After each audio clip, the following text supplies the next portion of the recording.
আজকে কথা বলবো ক্রিকেট ইতিহাসে এমন কিছু ঘটনা নিয়ে যা দেখে আপনি অবাক হয়ে যাবেন। তাহলে চলেন শুরু করা যাক।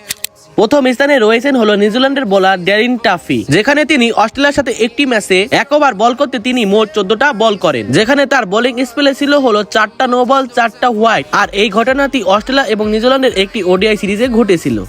এবং এরপরে অবস্থানে রয়েছে নিউজিল্যান্ড এবং ইন্ডিয়ার একটি ওডিআই সিরিজের ঘটনা, যেখানে এক ম্যাচে একটি নয়, দুইটি নয়, তিনটি নয়, বরং মোট 8টি রান আউট হয়েছিল, যেখানে নিউজিল্যান্ডের ব্যাটসম্যানরা মোট 5 বার রান আউট হয়েছিল এবং ইন্ডিয়ার ব্যাটসম্যানরা মোট 3 বার রান আউট হয়েছিল। এবং এরপরে অবস্থানে রয়েছে ওয়েস্ট ইন্ডিজ এবং সাউথ আফ্রিকা একটি ওডিআই সিরিজের ম্যাচ, যেখানে সাউথ আফ্রিকা প্রথমে ব্যাটিং করে 284 রান করে এবং ওয়েস্ট ইন্ডিজের হয়ে ক্রিজ গেলে 100 এর উপর ভর করে এবং ওয়েস্ট ইন্ডিজের জেতার জন্য লাস্ট 60 বলে 4টা রানের দরকার হয় এবং হাতে ছিল 4টা উইকেট। এরপরে ওয়েস্ট ইন্ডিজের একটা উইকেট পড়ে যায় এবং ওয়েস্ট ইন্ডিজের লাস্টে 4 বলে 2 রানের দরকার হয় এবং হাতে ছিল 3টা উইকেট। কিন্তু এরপরে বলে ওয়েস্ট ইন্ডিজ আর একটা উইকেট হারিয়ে ফেলে। যখন ওয়েস্ট ইন্ডিজের 3 বলে 2 রানের দরকার হয় তখন ওয়েস্ট ইন্ডিজের আর একটা উইকেট পড়ে যায় এবং ওয়েস্ট ইন্ডিজের জেতার জন্য 3 বলে 2 রানের দরকার হয় এবং হাতে ছিল একটা উইকেট। কিন্তু এরপরে বলে ওয়েস্ট ইন্ডিজের উইকেট পড়ে যায় এবং সাউথ আফ্রিকা বলার এক হ্যাটট্রিক নিয়ে এক অবিশ্বাস্য জয় এনে দেয় সাউথ আফ্রিকাকে।